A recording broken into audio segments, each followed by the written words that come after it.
Ya estamos en vivo. ¿Ya? Buenas noches a todo el público presente que está visualizando esta ponencia el día de hoy. El día de hoy es Semillero de Investigación y Progreso de la Escuela Académica Profesional de Arqueología de la Universidad Nacional San Luis Gonzaga de Ica, Perú. Se complace en contar con la arqueóloga Luisa del Rosario Inostroza García, miembro del Departamento de Etnobotánica y Botánica Económica del Museo de Historia Natural de la Universidad Nacional Mayor de San Marcos, que nos brindará su ponencia titulada Semillas, cápsulas de tiempo. Sin más que agregar, doy paso a nuestra estimada ponente. Gracias, compañeros del Semillero de Investigación y Progreso, por la invitación a esta charla. En realidad, como le comentaba previamente, es un espacio en donde podamos compartir, en donde los investigadores podemos compartir algunos aportes, algunos alcances, y sobre todo que sean de utilidad para los estudiantes de arqueología y otras carreras afines.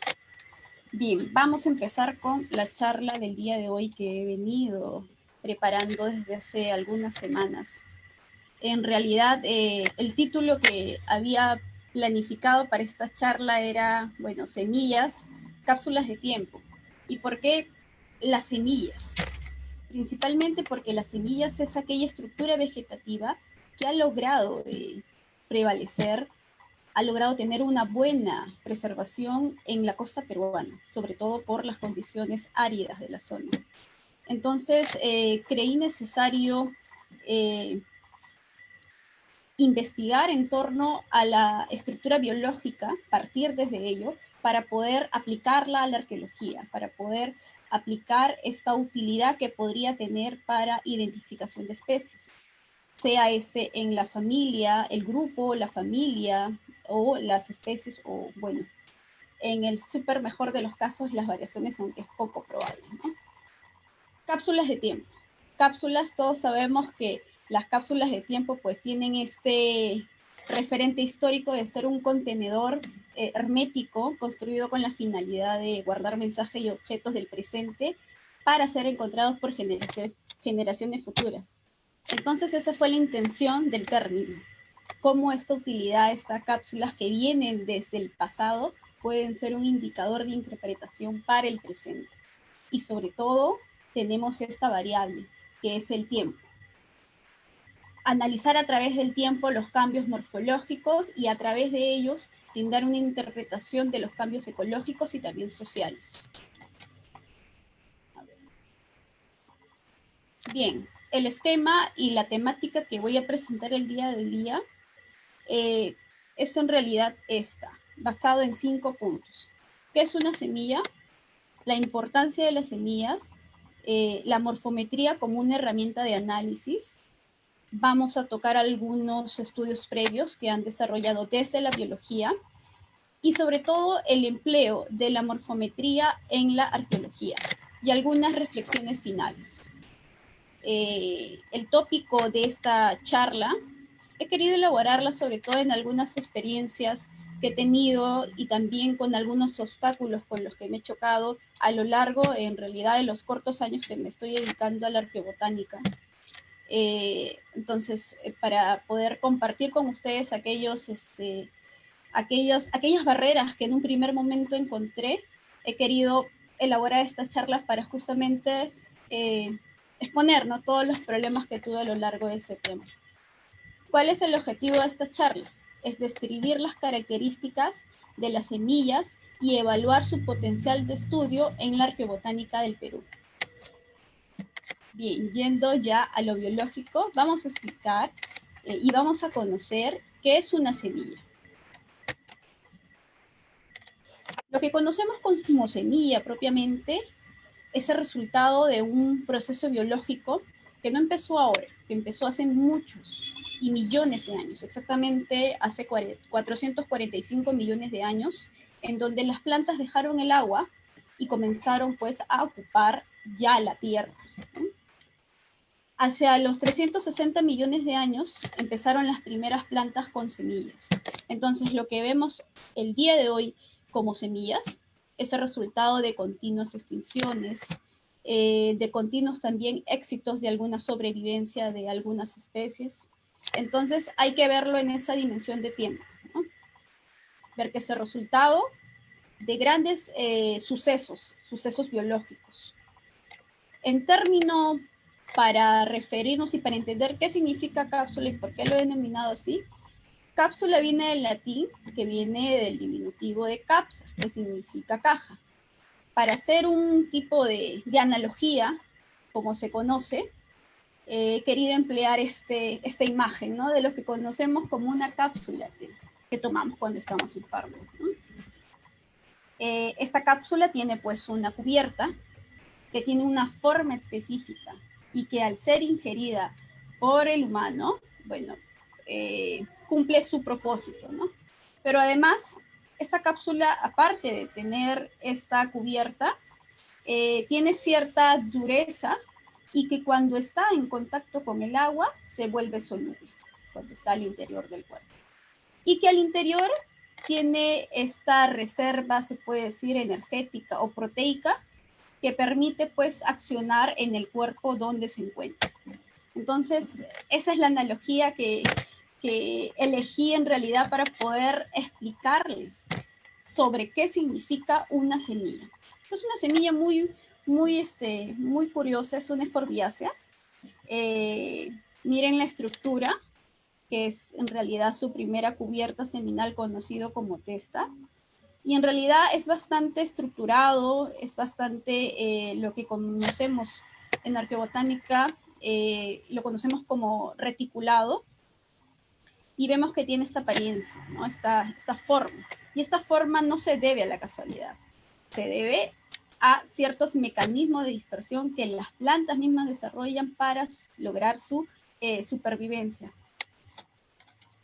Esta es la misma semilla, es una Euphorbia helioscopia,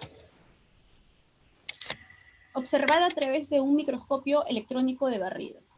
Y es en realidad a través de este tipo de instrumentos que nos permite tener una mejor visión de las características de la semilla. Esta es una semilla colectada en el Reino Unido, tiene un arilo, que es este tipo de excrescencia o oleosoma, que tiene una funcionalidad. Y tiene, evidentemente, si tiene una funcionalidad, está relacionado con un agente dispersor, con un animal. Porque recordemos que en botánica, en biología, que enmarca aún más, todo está relacionado. No somos seres aislados. Y bueno, sirven para atraer las hormigas para la dispersión. Las hormigas utilizan este tipo de excrescencia para facilitar la dispersión precisamente de esta estructura. Pero antes de conocer internamente a la semilla, hay que conocer qué es la semilla. Y bueno, dos estructuras muy importantes que ha permitido la formación de la vida han sido el polen y la semilla. El polen, como todos conocerán, es la estructura vegetal, por así decirlo, masculina de la planta, que se localiza en las anteras. Y la estructura vegetal reproductiva femenina de las plantas sería lo que es el pistilo, que se encuentra, si ustedes toman una hoja, ustedes van a ver que tiene esta estructura.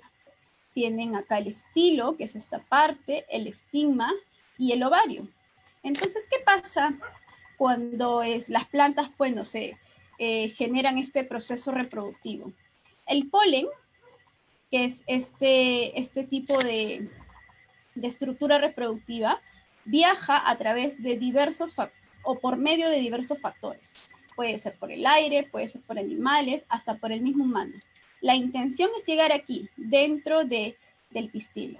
Entonces, ingresa al pistilo y a través del tubo polínico fecunda el ovario.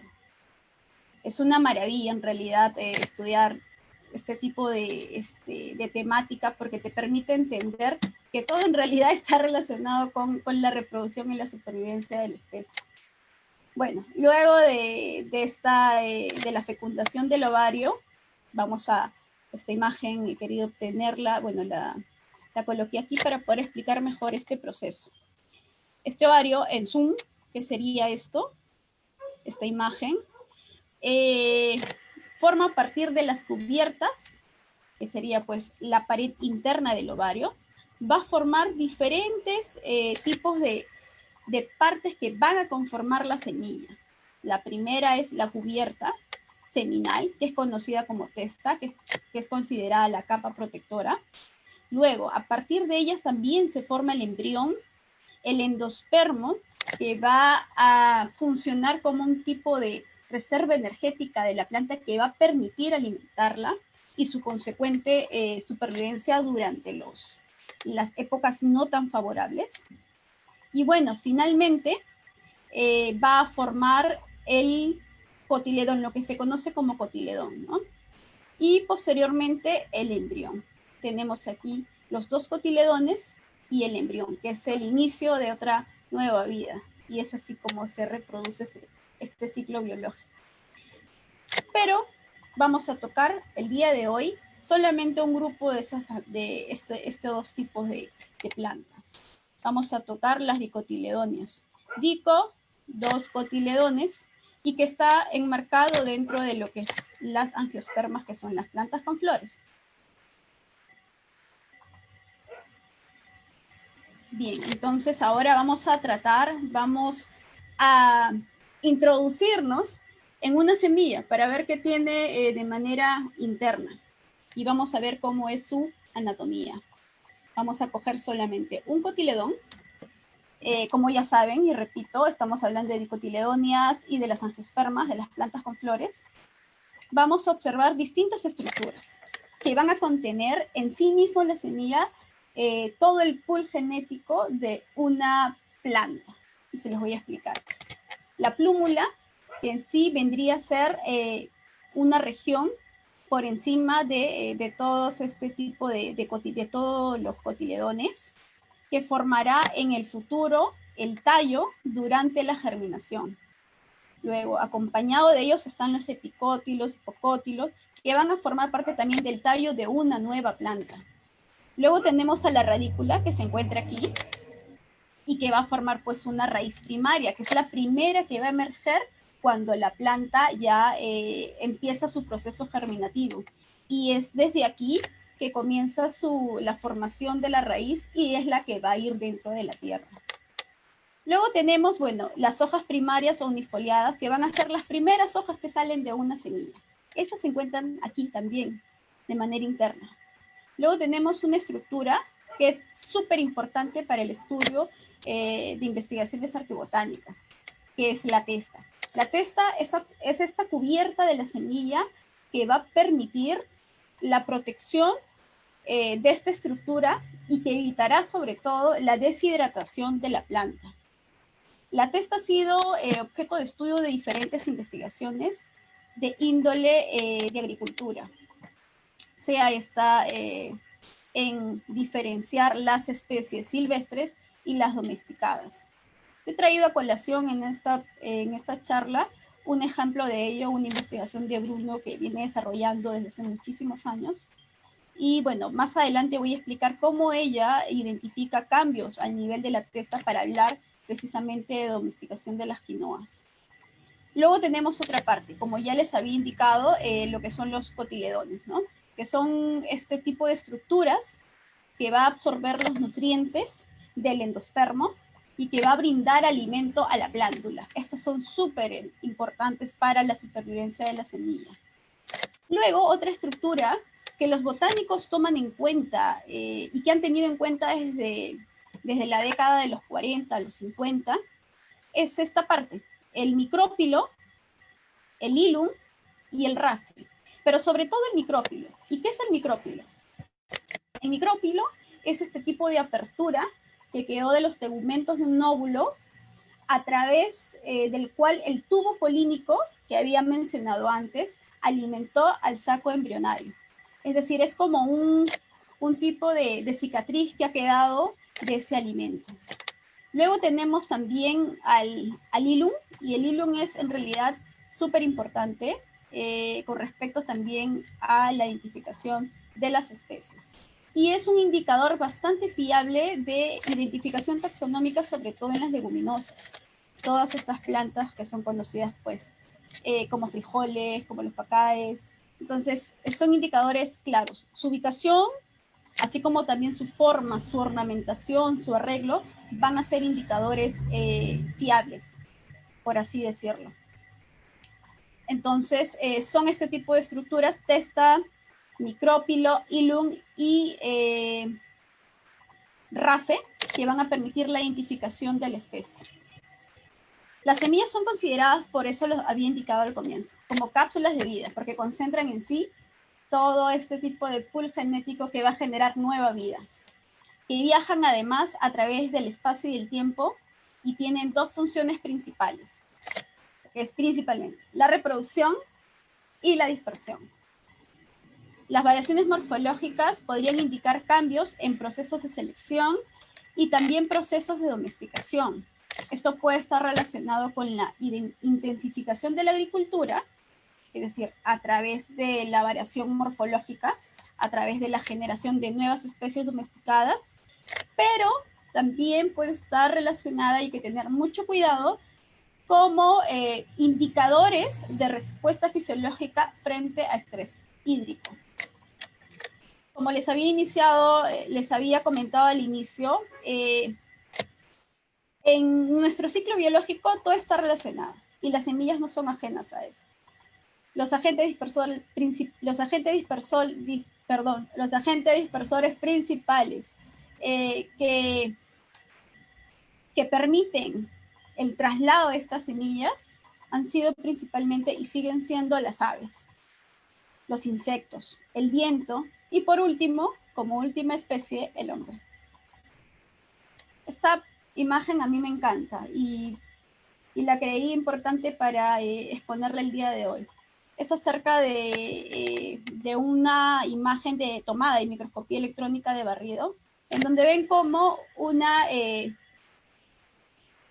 estructura tan importante como es la placenta, el funículo que hemos hablado, el hilum puede estar representado en una misma planta, y cómo este tipo de estructuras nos genera una reflexión de cómo estas plantas no son seres aislados, sino más bien son parte de una vida.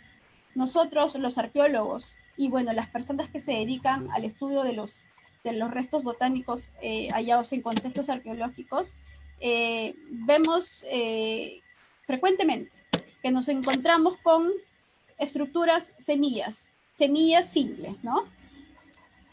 Pero no tenemos en cuenta de que estas semillas han sido parte de una estructura mucho más completa y que el estudio de sus rasgos van a permitir interpretar los distintos fenómenos, se puede decir, ambientales de la época y también sociales, porque todos esos indicadores han quedado aquí en una semilla.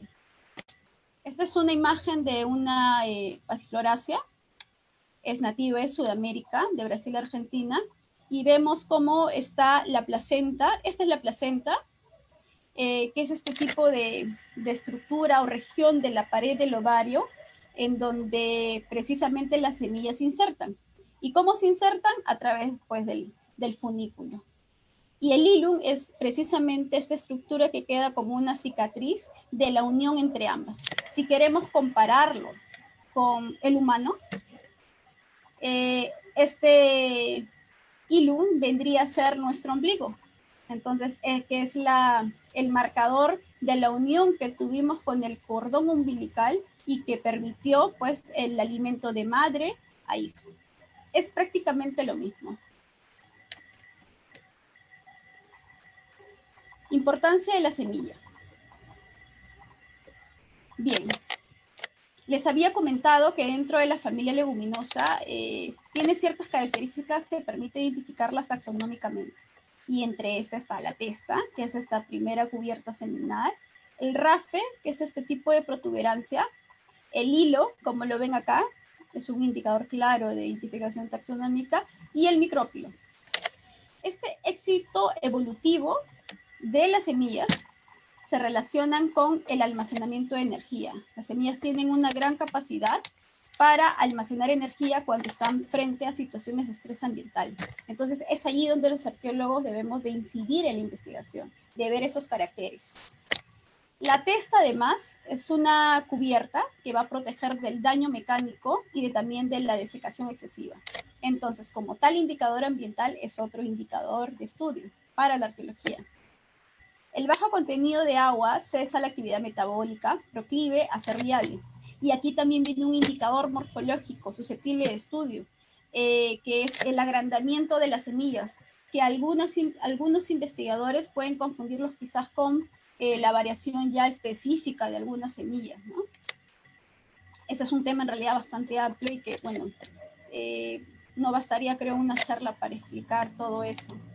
Luego, otro sistema regulado por la dormición y germinación que maximiza el éxito. Cuando las semillas ven que las condiciones del ambiente no son favorables, entran en un proceso de letargo y tratan de concentrar la máxima cantidad de agua para poder sobrevivir durante muchísimos años. Hay, bueno, algunas investigaciones en Roma, en Irán, que han permitido la germinación de semillas de 2000 años de antigüedad. En el Perú, de lo que tengo referencia, han habido pocos casos. Y esos pocos casos, bueno, hubiera sido genial de que haya quedado el registro de las investigaciones porque nos va a permitir comparar, ¿no?, las especies de la época y ver sus cambios con respecto a las actuales. Pero bueno, esas características de éxito que permiten, sobre todo el éxito evolutivo, tiene todo este tipo de características lo tiene la semilla. Y entonces es un indicador de estudio. Herramientas de análisis, morfometría y la importancia, y también los estudios previos. Y es aquí donde viene,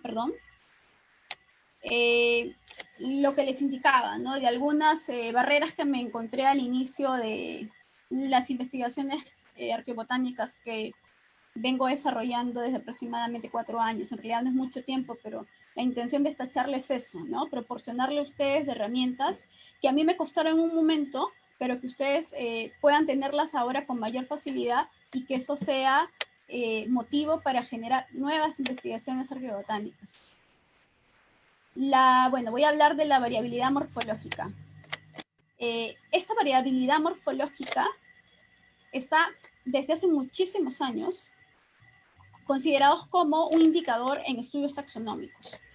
La topografía externa, las características importantes tales como forma, tamaño, superficie de la cubierta seminal, que es la testa, la ubicación del hilo, en algunos casos la presencia o ausencia del arilo y también de la carúncula, que es ese tipo de protuberancia tegumentaria cerca de la micrópula, van a permitir diferenciar las especies y además están bien registradas en estudios biológicos. No sé por qué se regresa. Ya, muy bien. Hay estudios botánicos, específicamente en semillas, estudios botánicos, estudios fisiológicos, que han permitido tener un buen registro de estos cambios. Una primera investigación es Vicelli, en el año de 1947, en donde ya investiga las semillas y las agrupa pues por familias de importancia económica. Entre ellas están las solanáceas, ¿no? Como todos conocemos, dentro de las solanáceas están pues la papa, el tomate, el tabaco, y otras, la physalis y otras especies de importancia para el humano. Y en ellas describe características que son importantes para la identificación de las especies, como es las semillas, las formas sobre todo, el hilum, dónde se encuentra, si es basal, si es marginal, y además también tiene en cuenta el embrión y la forma de los frutos. Uy, no sé por qué se regresa. Ya. Bien, otra investigación muy cercana de Vicelli es de Martín en 1946, en donde también utiliza a las semillas como objeto de estudio, pero está más enfocado su investigación para identificar la forma y la concentración del endospermo para su consecuente identificación de la especie. En arqueología es casi poco probable encontrar encontrar este tipo de endospermo por la misma desecación de la planta y la pérdida de estructuras que tiene, pues, ¿no? Por las condiciones climáticas también de la zona. En algunos casos puede ser válido, por eso que también lo he traído a colación. Entonces, Martín también tiene un catálogo de este tipo de dispersión del endospermo, sobre todo del comportamiento del endospermo en la semilla. Esta es una referencia sumamente importante para todos los que se dedican a arqueobotánica, ¿no? Gunn and Gaffney en 1974, él establece características de las semillas, específicamente de 42 especies que tienen importancia económica, y sobre todo de las solanáceas. Su registro es bastante importante porque te permite saber cómo es la dispersión del endospermo, de los cotiledones, del hilo, de la testa, de la forma de las semillas, también del hilum, qué forma tienen, qué tamaño tienen, dónde se encuentran, cómo es la representación, o mejor dicho, la escultura, como se denomina en lo que se refiere a morfología. Entonces es una herramienta, una consulta importante para poder compararlo con especies arqueobotánicas. En esta misma publicación, bueno, vemos cómo ellos presentan, ¿no? las especies, la descripción. Este es el caso solamente de Nicotiana, pero tiene de muchas más especies dentro de la familia de las solanáceas.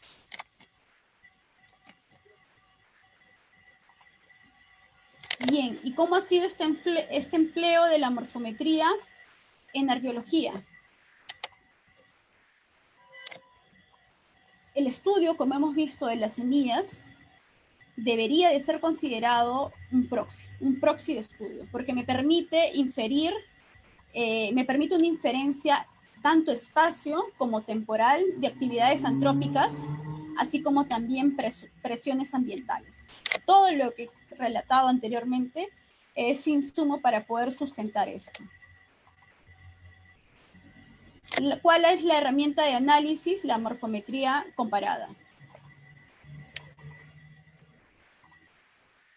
¿Y en qué se basa? Para hacerle un poquito de explicación, la morfometría comparada, morfo viene de forma, y metría de las características medibles de esa forma.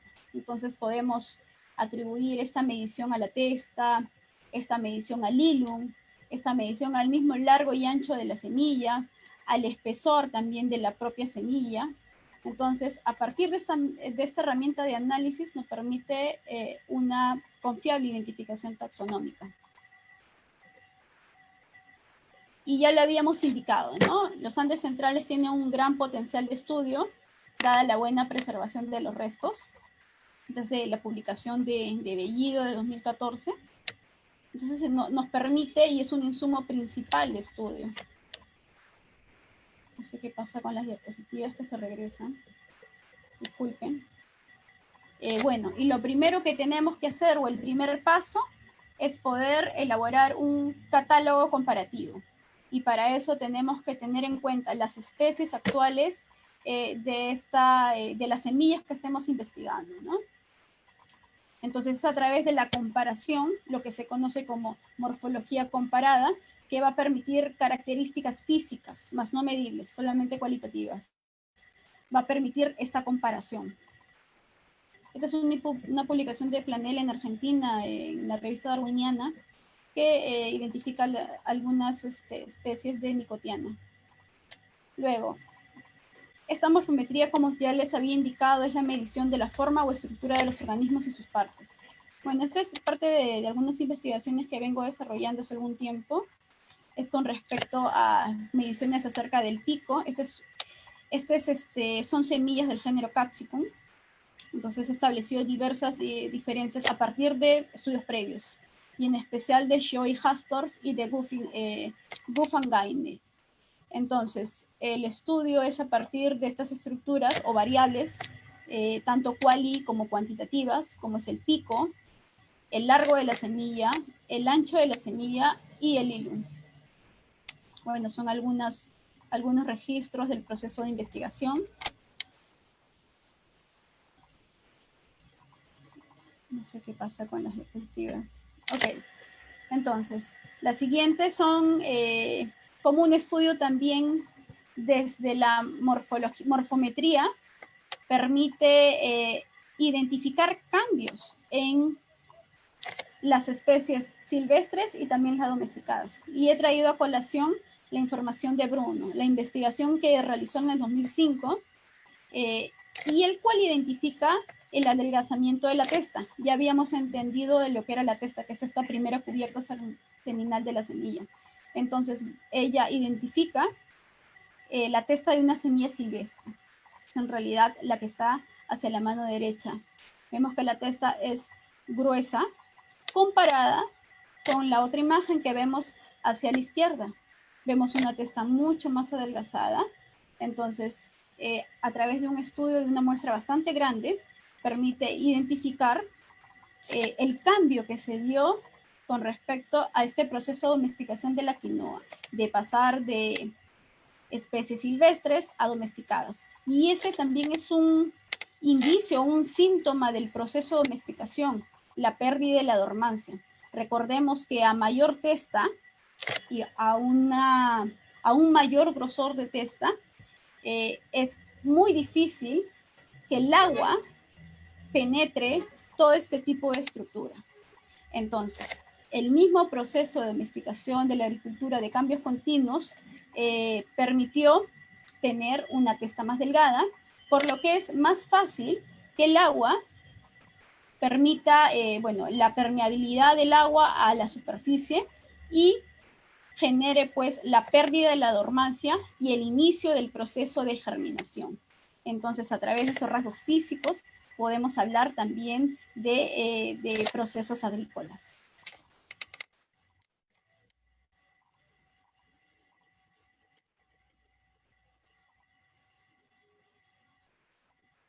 Luego tenemos, como ya lo había indicado, esta investigación de Shio y Hasper de 2014, que es en realidad una de las propuestas más vigentes acerca de la morfometría comparada. Las investigadoras, a partir de algunas muestras que ya habían sido analizadas por el 71 por Toule en el sitio arqueológico de Huacaprieta y Paredones, retoman esta investigación y proponen pues la identificación de la semilla a través primero de crear un catálogo comparativo de especies actuales. Es por eso que recurren a la búsqueda de un germoplasma en Estados Unidos sobre estas especies. Como ya les había indicado, la familia que estudian son las solanáceas y el género Capsicum. Entonces, a través de esta elaboración de un catálogo comparativo, permiten diferenciar las formas de cada especie y a través de otras medidas que ellas establecen, como es el largo, el ancho, el ángulo del pico y también el mismo largo de lo que se consideraría como el hilum, y también como sería la esfericidad de la cicatriz del hilum, el área. Entonces, a través de estos indicadores morfométricos, les permite a ella concluir en la identificación de las semillas, ¿no? Es ahí donde identifica 4 de las 5 especies domesticadas del género Capsicum, que nos habla ya de una variación intraespecífica, ¿no? El hombre ya, durante esta época, ya conocía muy bien las especies. Es por eso que, y cada una de ellas tuvo una importancia económica, y ella lo relata muy bien, ¿no? Las autoras lo relatan muy bien en su publicación, que cada una estaba atribuida para diferentes, sobre todo, situaciones contextuales.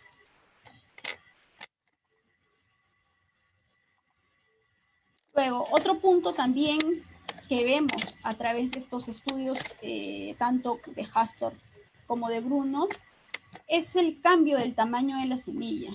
Y estos cambios de la semilla están relacionados con presiones de selección y procesos de la domesticación relacionados con la intensificación de la agricultura, que también podría estar relacionado con una respuesta fisiológica a estrés hídrico.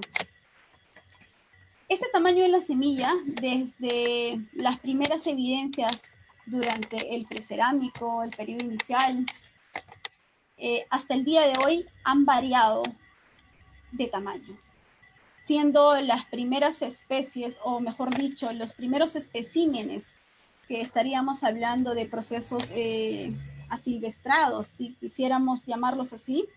Estamos hablando de semillas muy pequeñas, en realidad muy pequeñas, que llegan a un boom de tamaño, a un crecimiento totalmente exponencial hacia el intermedio temprano.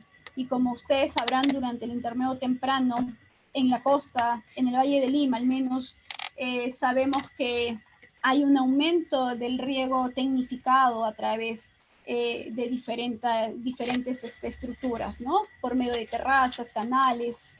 Entonces, vemos que hay un aumento en el cambio de las semillas, que sin embargo, hasta periodos más tardíos, hacia el horizonte tardío, intermedio tardío, horizonte tardío, disminuye de tamaño y llega al día de hoy con ese tamaño, ¿no?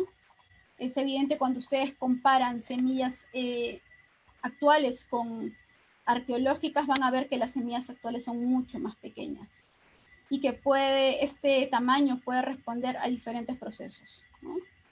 A estrés hídrico quizás, que las semillas han intentado protegerse y generar una reserva de energía, y por eso es que crecieron los cotiledones y es por eso que las semillas crecieron, o también pudieron estar relacionadas a los procesos de domesticación y de la variación también interespecífica. Como reflexiones finales, dentro del tiempo propuesto que estamos bien, he querido llegar a cuatro aportes. Una de ellas es el acervo genético. Las semillas son importantes estructuras que nos permiten hablar de un acervo genético. ¿Por qué? Porque tiene un grupo completo de alelos únicos presentes en el material genético de familias, especies y variedades. Recordemos que el área andina, los Andes centrales, son un principal foco de domesticación y de diversificación de especies. Luego también es considerado un proxy de estudio. ¿Por qué? Porque nos habla de indicadores de cambios en el espacio. Y estos indicadores de cambio en el espacio están hablando de cambios en la distribución, quizás geográfica, a través de diferentes pisos altitudinales. También producto, ¿por qué no?, de intercambios, de trueques, y ya sería ya un agregado más de los procesos sociales, ¿no? Ya que ha contribuido a estos cambios en la dispersión. Sumado a ello también esta variable de tiempo. Tiene un alto potencial de estudio. ¿Por qué? Porque tenemos una buena preservación de este tipo de estructuras vegetativas. Entonces, como arqueólogos que excavamos a lo largo de toda, al menos en la mayor parte de la costa, debemos de profundizar más bien en este tema, porque tenemos el material, tenemos las estructuras que tienen los datos allí, que están esperando a ser investigados. Y bueno, por último, es también un aporte a algunas especies que han sufrido extinción. Y quizás, ¿por qué no hablar de nuevas especies? Recordemos que en los Andes centrales, Perú, se cuenta con 25.000 especies de flora nativa, que representa el 10% de flora a nivel mundial. Esto representa precisamente un centro de diversidad biológica que está aquí, está a nuestra mano, estamos aquí.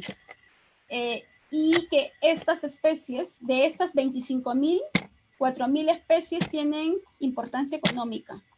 Y de estas 4.000 especies, 182 han sido domesticadas y que son nativas, son endémicas del área andina.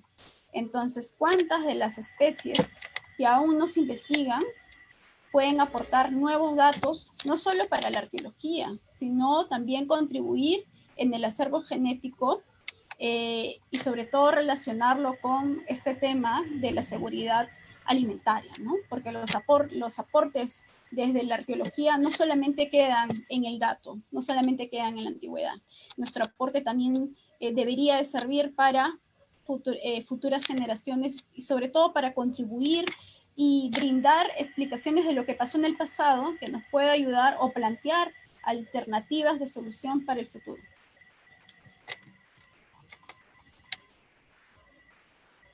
Gracias. Muchas gracias, licenciada Luisa Inostroza, por brindarnos tan interesante charla. Ahora pasaremos a la ronda de preguntas.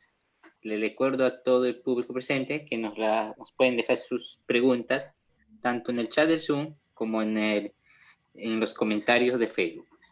Aquí hay una primera pregunta de la señorita Nayeli Cárdenas. Buenas noches. Desde su conocimiento, ¿cómo cree que cómo fue que el hombre logró domesticar las plantas? ¿Cómo fue el proceso?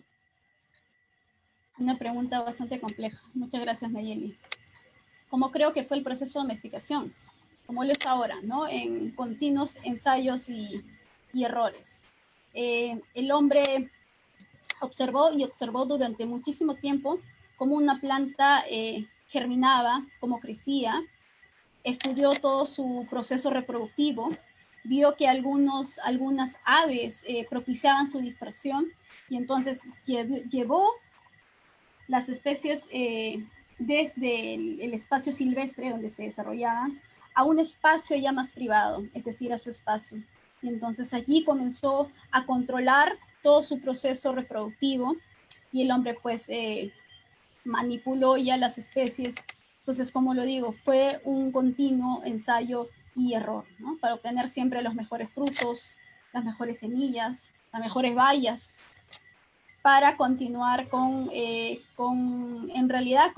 esto conllevó al aumento de la población, ¿no? Porque mientras más producía, mientras más se consumía, se generaba excedente, y bueno, esto está relacionado evidentemente con la densidad poblacional. Muchas gracias. La siguiente pregunta es de la señorita Damaris Sotero. ¿Qué equipos se utilizan principalmente para el estudio de las semillas y de las plantas? Equipos, a ver, dentro de la arqueobotánica y desde la botánica, la biología, los equipos que son empleados es el estereoscopio, que me permite una mejor visualización de la estructura, ¿no? Puede ser 10, 20, 50, 100 veces más grande de lo que podemos ver. Eso principalmente. Luego también tenemos programas que permiten la identificación. Hay diferentes programas que nos permite este trabajo. Hay un programa C que se llama MorphoJ, que emplea la morfometría geométrica a través de diversos marcadores que realiza. Permite hablar o permite ya al investigador una interpretación de cambios de las diversas medidas, ¿no? Pero esto va a estar sujeto al objetivo del investigador y a lo que quiere, que va a conllevar, mejor dicho, a la interpretación, muy relacionado al objetivo, sí, necesariamente. Si no tienes en claro tu objetivo, de nada va a valer pues todas las medidas. Tienes que saber qué vas a buscar, qué vas a investigar, qué medidas vas a tomar para que te lleve a una correcta interpretación y que te permite pues corroborar o no corroborar tu hipótesis de investigación. Gracias. La siguiente pregunta es de la señorita Carmen Estrada. ¿Qué factores se debe de tomar en cuenta para la correcta conservación de semillas y de plantas? No especificó si era actual o arqueológica. Bueno, supongo que será las arqueológicas, ¿no? Para la correcta preservación, yo supongo que se refiere ya al proceso de gabinete. Bueno, lo importante es, lo que utilizamos al menos en el laboratorio son utilizar este tipo de recipientes a veces de vidrio o tubos Eppendorf que me permite almacenarlas y siempre mantenerlas en un lugar seco, ¿no? Libre de humedad, libre de viento, si es que a eso se refiere la pregunta. Y si es en lo botánico, si es en lo actual, también, ¿no? Si es mediante una colección de herbario, quizás tiene las mismas condiciones. Muchas gracias. La siguiente pregunta es de la señorita Norma. Ella pregunta, ¿por qué apareció la agricultura en diferentes puntos del planeta de manera casi simultánea? Una muy buena pregunta. Y es en realidad lo que es acordar al libro de Jared Diamond, ¿no? En realidad fueron o estuvo relacionado, influenciado por el ambiente en donde se desarrolló y del éxito de ciertas especies, porque recordemos que no todas las especies son domesticadas. Entonces hay una suerte de confluencia de estos dos caracteres, ¿no? Que permitieron la domesticación de manera simultánea. Y no descartemos tampoco los contactos iniciales, ¿no? Porque sabemos que para el hombre las barreras físicas que hoy día lo consideramos, ¿no?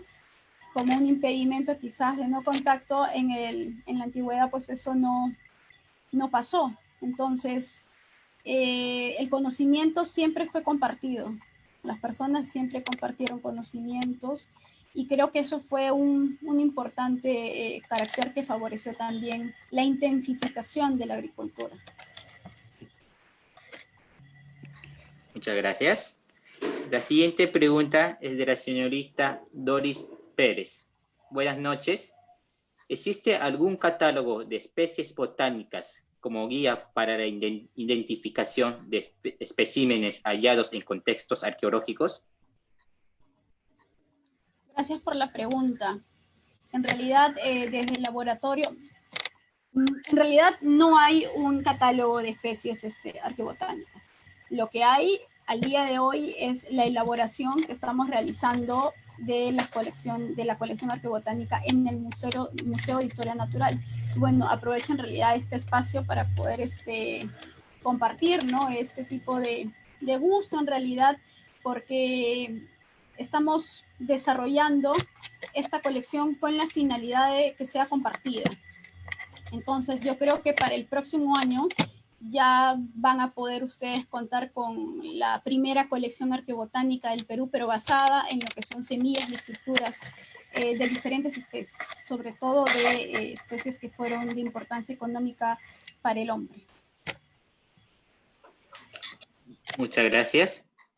La siguiente pregunta también es de la señorita Doris, que es, asimismo, ¿en qué entidad se puede enviar muestras de tierra para análisis de palinología? Bien, ese es el otro ramo ya de la arqueobotánica, ¿no? El análisis de lo micro, polen, almidón, fitolitos. En lo que tengo referencia, sé que hay un laboratorio de palinología en la Universidad Cayetano Heredia.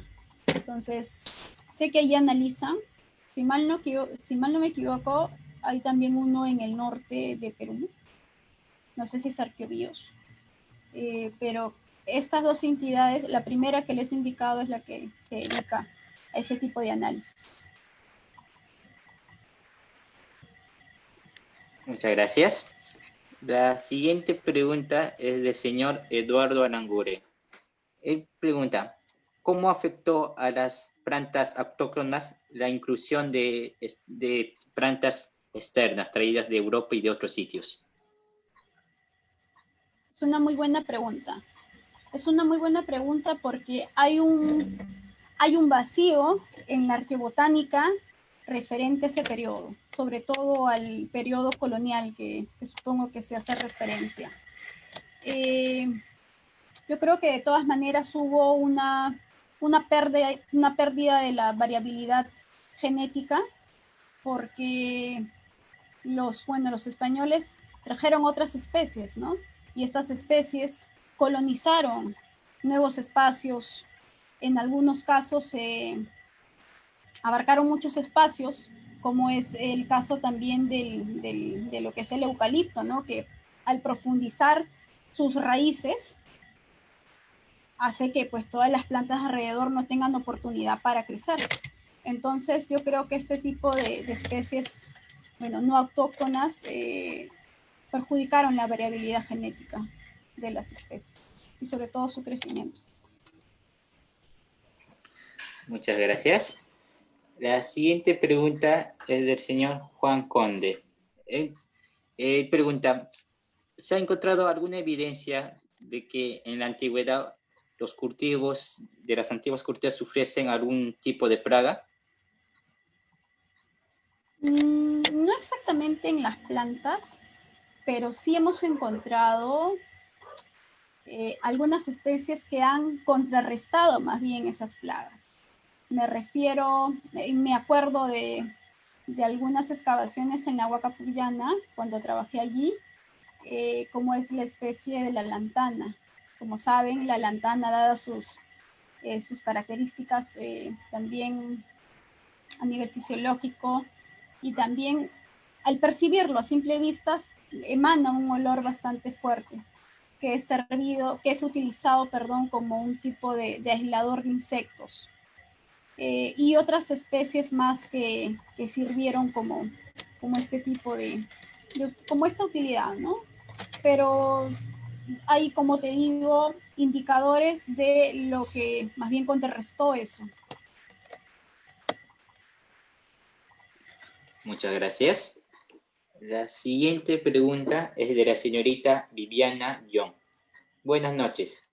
Cuando se domesticó algunas plantas, ¿cómo se propagaron? ¿Solo por semillas o conocían otros métodos? Gracias. ¿Puedes repetirme la pregunta, por favor? Sí, la pregunta es, ¿cuándo se domesticó algunas plantas, cómo se propagaron? ¿Solo por semillas o conocían otros métodos? Sí, principalmente fue por semillas, que es que que hemos visto la importancia reproductiva que tiene, ¿no? Pero también puede haber sido por estructuras vegetativas, no solamente de semillas, ¿no? Por ejemplo, la yuca. La yuca también es un tipo que se desarrolla también por estructuras vegetativas que no es necesariamente semillas. Entonces, también hubo otro tipo de prácticas, pero principalmente fueron las semillas. Entonces, ese también es materia también de estudio, quizás para futuras investigaciones arqueobotánicas. Ya. Bueno, señorita Luisa, estas han sido todas las preguntas que nos han dejado. Y de parte de todo el semillero, le queremos agradecer profundamente por brindarnos parte de su tiempo en brindarnos esta charla sobre arqueobotánica. Le agradecemos profundamente. A ustedes por la oportunidad de poder compartir todo este tipo de, como yo lo llamo, ¿no? De experiencias, a veces de barreras que uno encontró en el camino, ¿no? Pero que supo saltar esas barreras y poder desarrollar esta temática, ¿no? Que en realidad como país centro de origen de especies y diversidad, podemos contribuir en algo al desarrollo de o potenciar este tipo de características que tenemos como país. Justamente nos acaban de dejar otra pregunta más, de la señorita Leslie Laura. Buenas noches. Tengo la curiosidad de saber dónde se han encontrado la evidencia de agricultura más antigua en Perú. Evidencia de agricultura. Bueno, en realidad, más allá de fechas, lo que uno tiene que ver son procesos, ¿no? Pero si quieres saber de procesos de antigüedad, de semillas, si quieres saber de fechados, para mí uno de los mayores referentes es lo que se conoce pues en Huacaprieta y Paredones, que ya habla para 13.000 años de antigüedad acerca de un manejo increíble de la variabilidad dentro de las especies. No solamente están manejando un género, sino especies dentro de ese género. Entonces, este tema de la investigación tiene bastante potencial y si profundizamos en el tema de la arqueobotánica y la identificación de las especies, vamos a encontrar incluso semillas que son mucho más antiguas. Estoy casi segura. Y aquí también hay otra pregunta más, de nuevo del señor Alangure. Pregunta, he leído que el origen del cacao, algunos investigadores lo ubican en Mesoamérica y otros investigadores mencionan que su origen está en Sudamérica. ¿Cuál sería el verdadero origen del cacao? En realidad las dos propuestas son válidas, ¿no? Sé por referencia, bueno, el investigador de esta temática es Quirino Olivera, y que él ha identificado especies a partir, si no me equivoco, de fitolitos o polen, de esta especie que coloca al Theobroma cacao en el área pues de Sudamérica, ¿no? Como centro de origen de esta especie.